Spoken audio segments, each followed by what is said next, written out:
You are listening to The Investor Way with Sam Ball and Jonathan McEwen. If you enjoy the show, please subscribe and follow us on Twitter at TIW Tweets.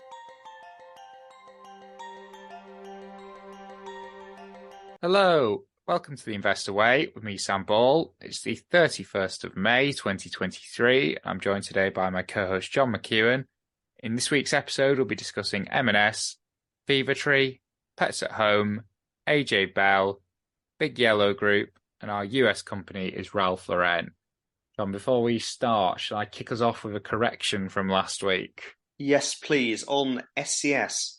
Absolutely. So we discussed SCS last week, so I won't go into any detail because if you're interested, you can just listen to it. However, Ben, who basically is the reason that we covered SCS in the first place, he's come back and corrected a few points. But firstly, the dividend yield is higher than what we quoted, and the buyback yield also plays a big part in the thesis. And they bought back 7 million last year, and that's on a market cap of, I can't remember what it was now, like 55 million or something, so a decent amount. And then we also mentioned that of the cash on the balance sheet, which was more than the market cap, part of it was to do with the business model of taking the deposits first.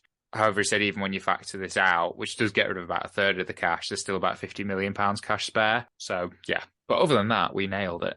So, shall we start us off? Well, do you want to start us off with M&S this week, John? Yeah, so it's one we've covered before. It's the FTSE 250 food and clothing retailer. They had their full year results out last week with full year revenues up 9.6% to £11.9 billion, reflecting growth across all business segments.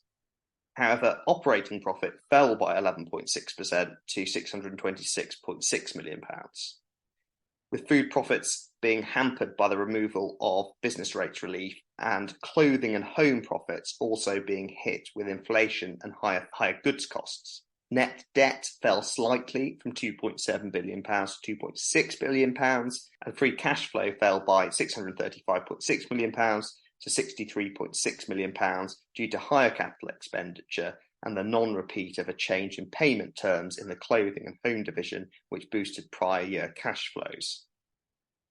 Going forward this year, revenues are expected to grow modestly. Cost inflation of around £150 million is expected to be offset by more than £150 million worth of savings in the structural cost reduction programme. The group also plans to restore a modest annual dividend, beginning with an interim dividend at the results in November.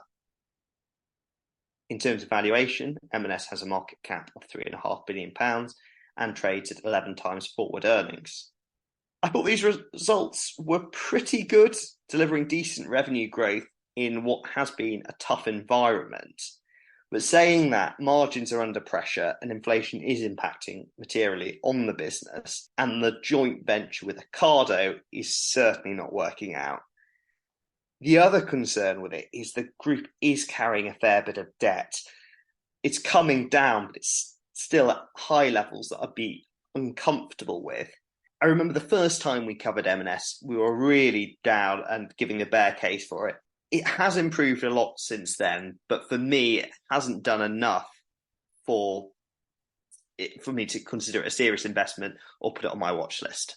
Sam, what are your thoughts on these figures and M&S as a business? Very similar. I think the revenue increase is okay.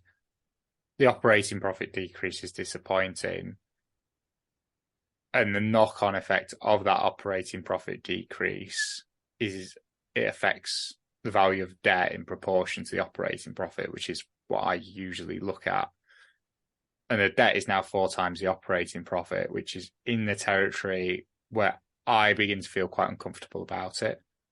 There's not a huge amount more to say, to be honest. I don't really agree with restoring a dividend when the debt's so high. I don't think it's in the best interest of the shareholders, although the shares were up 12% on the announcement, so they seem to disagree. But similar to you, I would never, it's just so far away from me seriously considering it. But I think I don't really see a scenario where I would actually consider this business anyway, even if they got rid of all of that. I just don't think it's the type of business I would want to own anyway. But I definitely wouldn't want to own it in the current state. But agree with what you said. It is better than the first few times we've looked at it. So it is turning around, but it is slow and it's still a long way away from being what I would consider an attractive business. Yeah, I would agree with you there. We do have a more attractive retailer coming up later on the show. But first, Fevertree. Yes. So it's a business we have covered multiple times before. They do the tonic water. That's what they're best known for. Ahead of their AGM, they have come out with a trading update and they've announced that they're trading in line with expectations. In the UK, which is the largest market, Fevertree recorded its biggest ever quarterly market share in hospitality venues, 6% ahead of pre-pandemic levels. Ahead of the key summer trading period, the group reiterated guidance for full-year revenue to be in the range of 390 to 405 million, reflecting expected growth of 13 to 18%. Cost-saving efforts are expected to offset higher costs and drive margin improvements this year. As a result, full cash profit guidance of between 36 and 42 million remains intact.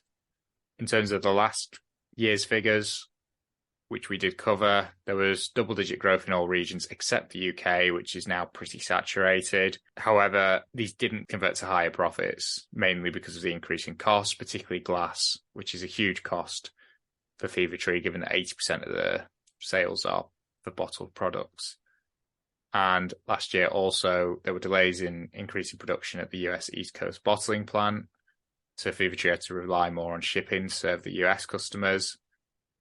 And they then had to pay higher shipping costs. The shares have taken a hammering. They're about £13.48, and they've been at 25.30 in recent years, maybe even higher. But in terms of the valuation, the business trades at a forward PE of 60, and that compares to a 10-year average of 46, and the prospective yield is 1.2%. This is a business that I like, and last time we covered it, I think we both said there is a price at which, certainly for me, that I would buy Fevertree. It's nowhere near it. Now, I know it's 60 times at forward earnings, but I did look at that and think, well, I'll go and have a little bit more of a look, because if it's on reduced earnings or you're getting skewed figures. However, when you actually look, so I then went and looked at the previous year's earnings prices. So the share price is £13.48. We'll go with adjusted earnings per share because that gives the most generous figures. But the highest earnings per share they've ever achieved is 53p, which would still give you a PE of 26, which I think is still expensive given the problems they've been having. And if you do it in more recent years, in the last 3 years, they've not got anywhere near 50. It's been 36, 39, and 23, which makes that on a price of 13.48. I won't bother working it out, but it is expensive. It's, you're at 30, 35 plus for a business that's been struggling. It is a great business, but if I was going to buy it with the current conditions, and it does look like a lot of these problems have now been solved, but even if we go back 3-6 months when it was at slightly lower, you weren't getting it at that much of a discount. It was still an expensive stock. And it might be that the market has continued to believe in this stock throughout and they may now be being rewarded. But it's a business I would be interested in owning. I do like it, but not at this price. Although it is a decent trading statement. John, what are your thoughts on the trading statement and the valuation? I mean, pretty decent with the trading statement. I guess it comes into what you're expecting from Fevertree, and it's priced to crack the US. I think that's what investors are betting on. Time will tell, but it's definitely going to be a bumpy ride. And if things don't go right, there's a long way to fall with it. I like it as a business, though. Should we move on to a business that's actually been doing quite well recently? Yeah, so the second retailer of the show, Pets at Home, also FTSE 250 listed, had their full year results out last week, with full year revenue up 6.6% to £1.4 billion. The core retail business seeing like-for-like sales growth of 7.5%, with retail revenue of £1.3 billion. The growth was driven by food, whilst accessories actually declined, and grooming, pet sales and insurance commissions were broadly flat. The vet group revenue rose 13.3% to £122.8 million, reflecting an improvement in the joint venture fee income. Profits rose at a lower rate than revenue, reflecting the lower margins of sales in retail as customers held back on buying discretionary items. Underlying pre-tax profit came in at £136.4 million, which was up 4.8% on last year. And overall profit performance was better than the group expected. Free cash flow came in at £98.2 million, up from £95 million, and net debt was £366.7 million, including leases. Pets at Home said current trading remains strong and highlighted that it was investing to make its products as affordable as possible, and it also acknowledged higher costs, including wages. For the new financial year, the group expects sales to grow in line with the medium-term target of 7% and underlying pre-tax profit to be broadly flat with last year. A final dividend of 8.3 pence per share was announced, taking full-year payment to 12.8 pence a share. And that reflects an 8.5% improvement. A new £50 million share buyback was also announced. In terms of valuation, Pets at Home has a market cap of £1.8 billion and trades at 17 times forward earnings, which is slightly above its historical average, and it yields a prospective 3.5%. I thought these results were really quite good and up against strong comparators, and this is all again in the context of the cost of living crisis. It's one of those high quality retailers which is being reinforced every time we cover it. It is performing strongly. They are few and far between in the UK. We do cover a few of them, like Next, on the show, and we like them very much. And I think with Pets at Home, it's one of those ones that's less vulnerable to online competition in the nature of its business. People wanting to come in and see the pets. There are lots of synergies which I genuinely believe are available in the store. And they've got a very valuable loyalty scheme with a VIP membership, which allows the upselling of many products with a lot of valuable customer data. And that's now at 7.7 million customers or pets. The main problem with all of this is that it's reflected in the valuation and it's not a cheap stock to buy. But as far as retailers go, I do like it a lot. And it's a growth industry. It seems to be a very, very well-run business. So yeah, full of praise for Pets at Home. Sam, what are your thoughts on these results and Pets at Home as a business? I thought the results are fine. I think I would echo what you said.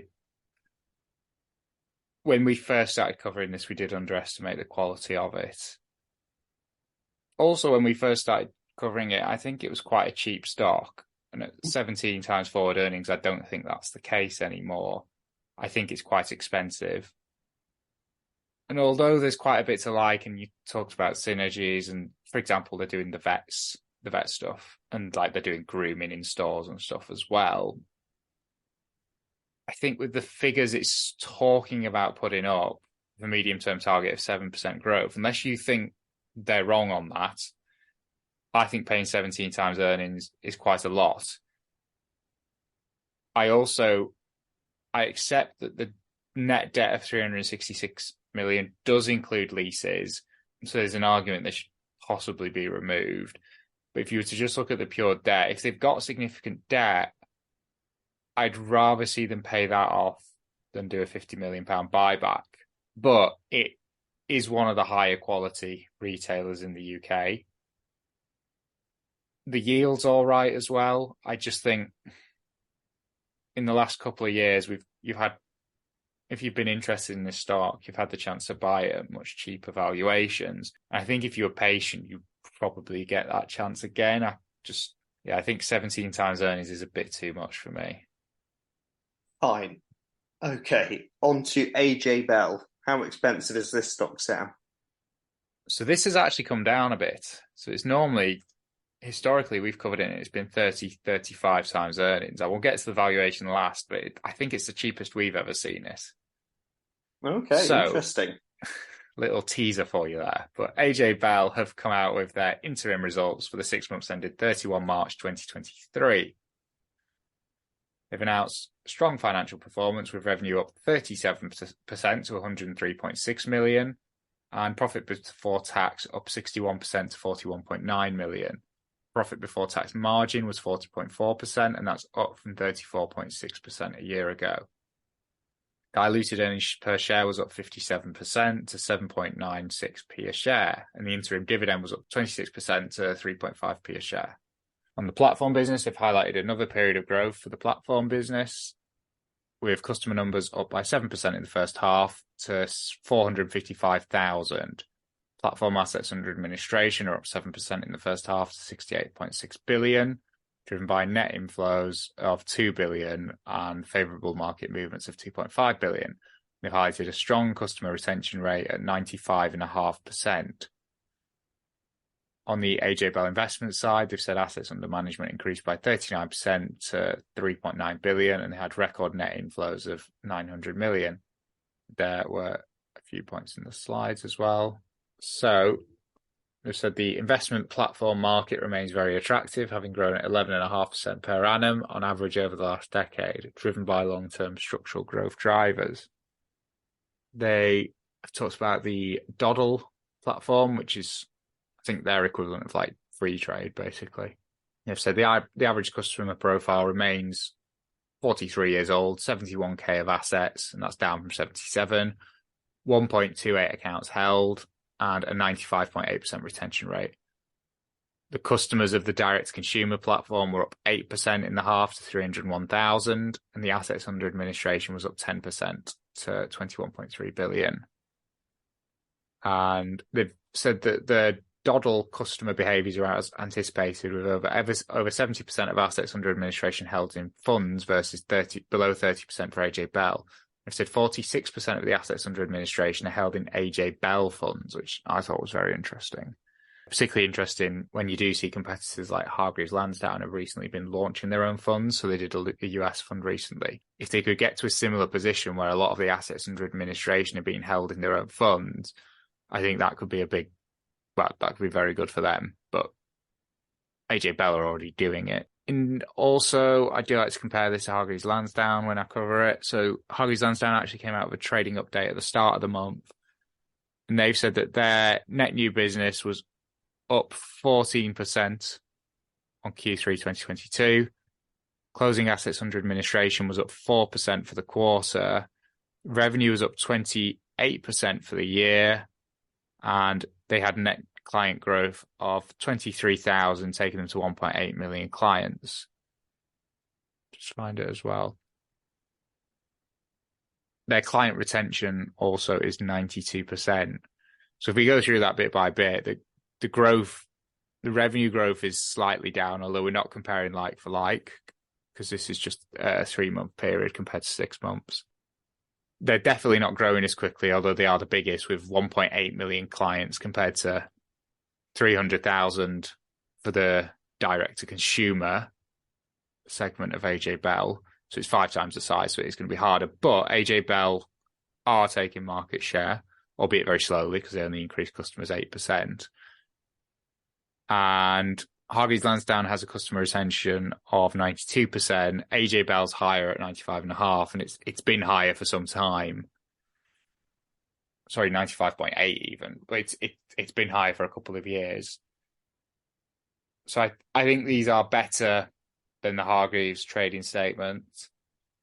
However, that is reflected in the valuation. So Hargreaves is trading at about 16 times earnings. I suspect it's actually lower than that. That's just the website I used gave that, and I've not bothered to adjust in that latest trading statement and the slight increase in earnings. But both of them are having a cracking year with the interest rates going up. However, AJ Bell trades at a PE of 22.5. However, I think for the figures it's putting up, it's the cheapest we've seen it. It's normally 30, 35. But if you factor in these interim results, I got a PE of 22.5 with a dividend yield of 2.3%, which I think is pretty reasonable. I don't think I'd be interested in buying it just because I would rather own Hargreaves Lansdown as the biggest and the number one, and it's such a clear number one. However, I haven't done very well on Hargreaves Lansdowne, so I'd have been better off not buying either of them. But I think this is probably the best set of results we've seen from AJ Bell, and I think it is starting to do some things right, although it was doing some stuff right before anyway, so that's probably a bit harsh. But I think this is a decent set of results, probably better than the Hargreaves trading statement, although given how much bigger Hargreaves is, you would expect that. But yeah, I think these are a good set of results, and I think the valuation is actually pretty reasonable now. It's certainly the most reasonable I've seen it. John, what are your thoughts on the results and the valuation?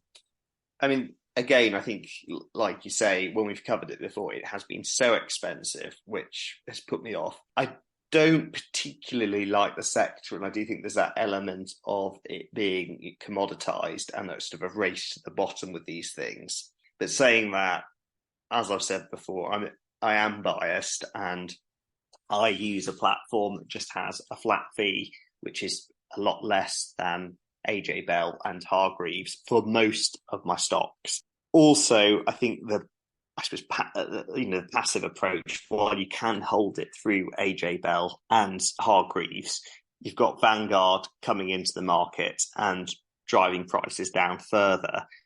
And they've got, that direct to consumer, which is growing market share too. So I'd probably be wary about going further forward. But the numbers that they're pushing up are good.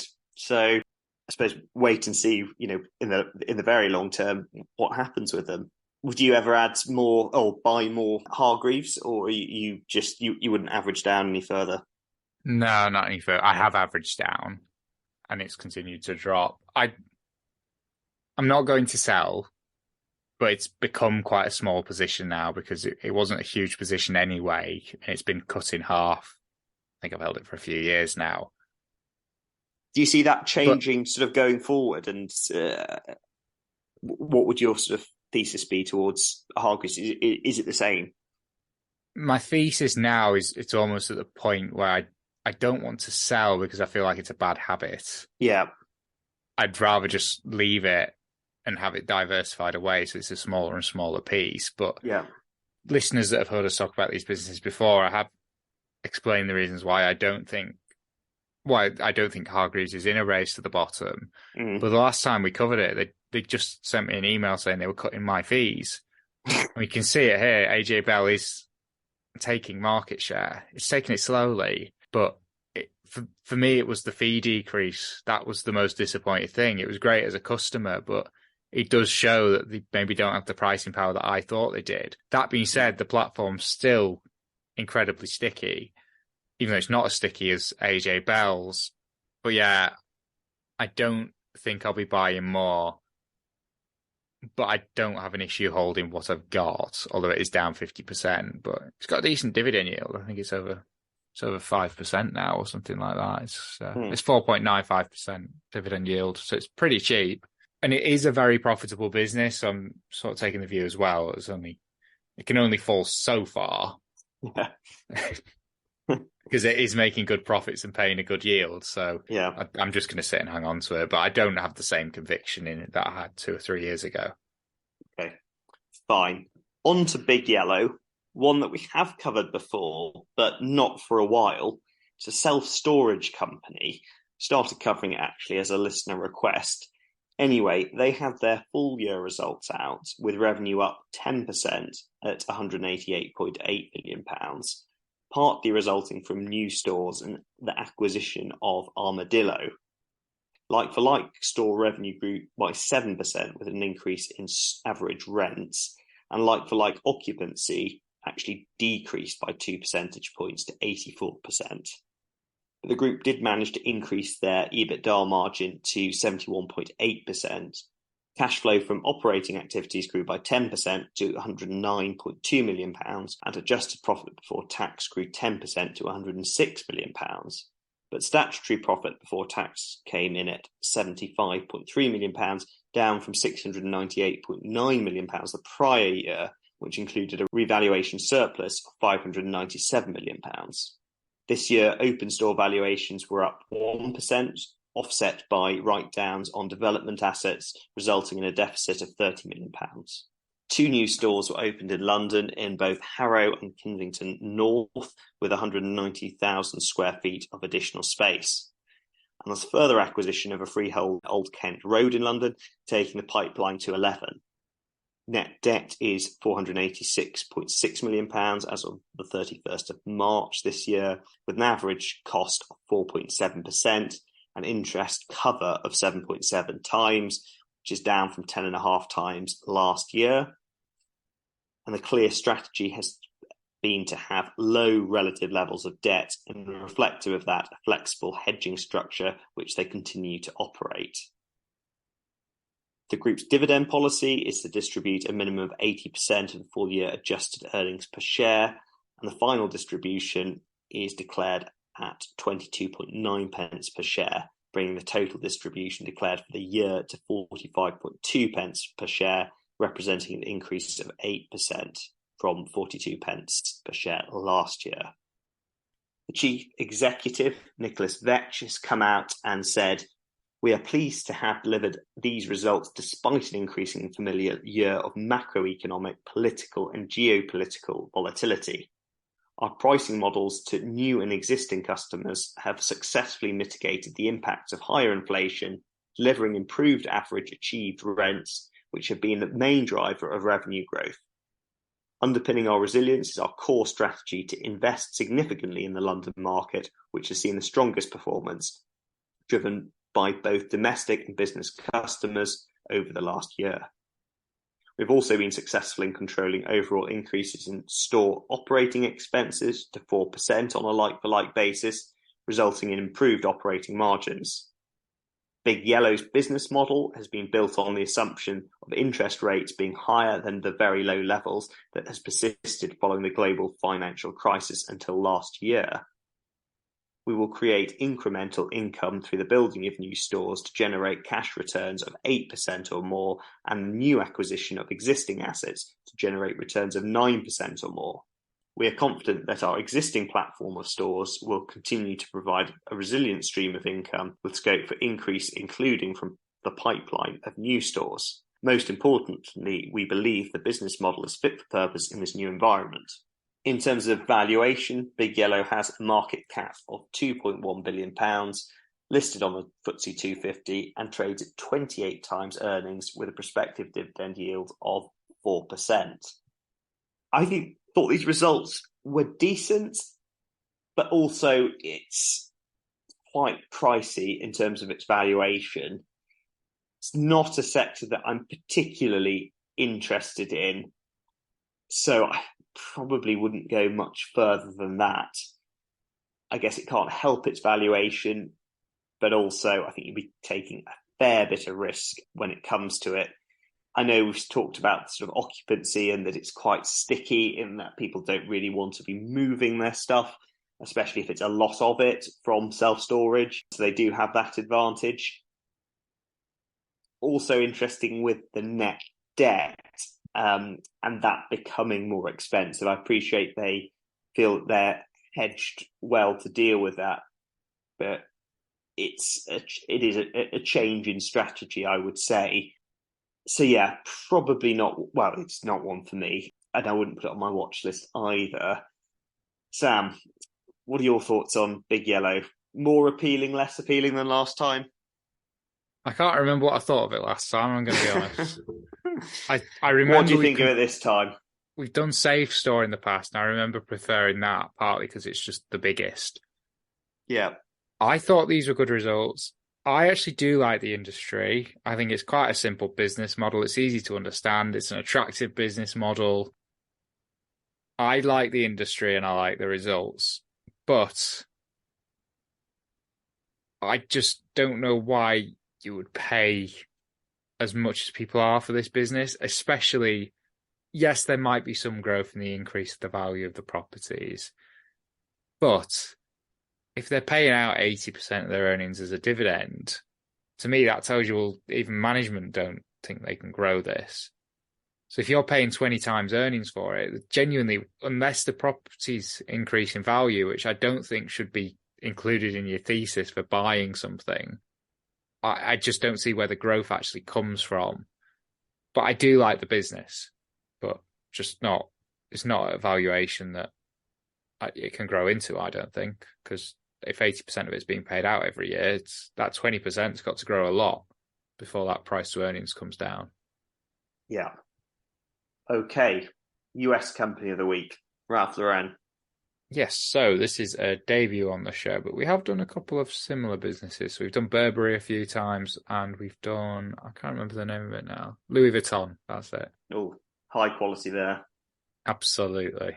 So Ralph Lauren, they have come out with their fourth quarter results, and fourth quarter and full year revenue exceeded expectations, led by Asia and Europe, with fourth quarter revenue up 1% on reported basis and 9% on constant currency basis. And full year results were up 4% and 10% respectively. Global direct-to-consumer comparable store sales grew 6% in the fourth quarter, driven by continued brand elevation and double-digit average unit retail growth and full-price retail performance. Outlook for fiscal 2024 net revenue growth of low single digits on both reported and constant currency basis, with operating margin expansion. They returned a total of $653 million to shareholders through dividend and share repurchases, and that's on a market cap of 6.9 billion. That's about 10%. That's not bad, actually. In fact, that's very good. They said that by geography, fourth quarter sales performance was led by Asia, up 13% on a reported basis and 29% in constant currency on a 13-week comparable basis, with China up more than 30% in reported dollars and 40% in constant currency, 13-week comparable basis. Europe and North America were negatively impacted by a shift in the timing of post-holiday sales into the third quarter, as previously reported, with sales declining 1% and 3%, but increasing 7% and 2% respectively in constant currency on a 13-week comparable basis. Ralph Lauren digital revenues grew mid-single digits in the fourth quarter in constant currency, in line with our expectations and on top of 20% growth last year. Digital operating margin continued to meaningfully benefit from the total company margin rate. And if we look at the results by segment, in North America, revenue decreased 3% to $656 million in the quarter, and that's on sales of $1.5 billion, so that's about 40% of total sales. In Europe, revenue decreased for the quarter by 1% to $461 million, and that's about 30% of sales. And the remainder, which is about 25 to 30% of sales, is Asia, which increased 13% to $390 million. But as mentioned before, if you did it in constant currency, the increases were much stronger, including a 19% increase in digital commerce. If we go back and look at the last however many years you want of results, last 10 years, revenue's down. And revenue actually peaked in 2015, and it's slowly declined since, with a big decline in 2021. It's now the highest it's been since 2018. Sorry, since 2017. However, it's still some way off 2015. And in terms of the revenue per share, this has actually increased in the last 10 years, but it looks like they're doing quite significant buybacks. But in the last 10 years, or from 2013 to 2023, revenue per share increased from $76 to $93. And in the last 10 years, free cash flow per share, it's hovered around, well, it's fluctuated between sort of maybe $4 and $7 as an average, and that's on a share price of 105. In terms of the valuation, the business has a market cap of $6.9 billion, a dividend yield of 2.74%. It trades at a PE of 14, but a forward PE of 10, which is pretty cheap, although that is for a business with declining revenue. In terms of return on invested capital, that's 7.4%, and that's declined from a high of about 18% in 2013, which is the best results I think it's put out. I don't know what to make of this. I thought these results, to me, seemed pretty similar to Burberry. It's pretty flat in the West, and then it looks like there's some quite encouraging sales in Asia. However, Burberry was at 19 times earnings, and I think Ralph Lauren is a better brand, and you can get that at 14 with a forward P of 10. You would be buying it and basically saying, well, I don't care about the last 10 years of results. I think the Asia growth is going to be so good that it's going to offset anything else that could happen in this business. And that's what's going to drive it, even though the previous 10, 15 years of results have not shown that. For me, I do like the brand, but it is cheap, but I would be pretty nervous buying it when it's consistently had declining results for some time. Although the Asia results do look promising. But I would definitely buy this over Burberry if I was forced to pick between the two. John, what are your thoughts on the results and the valuation? Similarly, it's a very interesting comparison to make with Burberry. And yeah, I would probably feel the same. I do like the brands. I own some of the brands, in my wardrobe. And it's not expensive. But am I convinced about that longer term growth story and I suppose middle classes in the emerging markets buying it to a degree? But it's not. You're not seeing that over the last decade. Don't know why that hasn't sort of played out for it. But I wouldn't be able to convince myself that it definitely would in the next decade. So I'd probably hold off, actually. It's funny because if over the next couple of years that really does start to show through, it's not going to stay at a P of 10. No. And we'll be sat there saying, oh, well, it's too expensive. The market clearly doesn't think it is going to, hence why it's priced. And it's not shown historically that it can, or at least it can't. It's not shown it can increase Asian sales enough to offset Western decline. Yeah, that's right.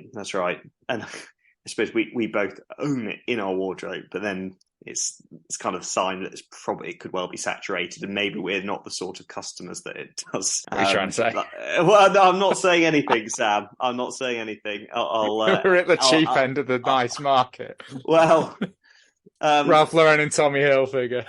Compared with its French, its French competition, I think we'd have less, if any, of that in our wardrobe. I do not have any Louis Vuitton in my wardrobe. No, so neither do I. So maybe that is a sign. And the pricing power as well of those really luxury brands too.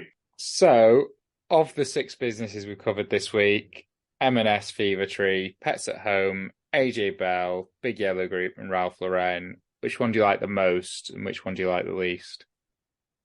I think with my own money, I would go for Pets at Home, although I do like Fevertree, but it's very, very expensive. What do I like the least? That is a tricky one. Probably say Big Yellow, although I'm not, that keen on AJ Bell, but I think it's a much higher quality business, even though for various reasons, I wouldn't buy into the sector. I think that's probably where I'd leave it. What about you, Sam? I would probably do Ralph Lauren as my first choice of those. But that's because there's some other businesses where they're just ruled out on price. Like Fevertree would probably be the business in there that I would want the most. But it's just too expensive. The one I would want least would probably be M&S. It's a bit of a stale business. It is turning around, but I'm not a fan of the debt. And it's just not a business I'm particularly interested in. But I caveat it by saying I don't think it's the best lineup this week in terms of there are some good businesses in there, but they're quite pricey. Yeah. I would also add as well, actually, just before we sign off, for anyone that does listen on the regular, John is on holiday from this weekend, and then I'm going on holiday for a couple of weeks, and there is some overlap, so we've got a 3-week gap. We've recorded an interview with Ben Bennett, which we referred to last week. That's going to be released in 2 parts, but there's a good chance we don't fill the other week because we don't have another interview lined up. So what I'll probably do is just release one from the archives. If you've already listened to it, then you can just come back in a week. But I'm thinking I'll probably just re-release the Flosser episode. So for anyone who's not heard it, it's the first interview we ever did, but it's this guy on Twitter called Flosser who's absolutely fantastic. So he had his portfolio had 100 bagger and it was just littered with 10 and 20 baggers. And he was a very nice bloke as well. So it's a couple of years old, that interview, but I'll probably just re-release that if we do have a gap. Thank you again for listening, and we'll see you again next time. See you next week. Thank you for listening to The Investor Way. To get in touch, please follow us on Twitter at TIWTweets. This podcast is for entertainment purposes only and does not constitute financial advice. Neither Sam nor Jonathan are financial advisors. For investment advice, please consult professional advisors.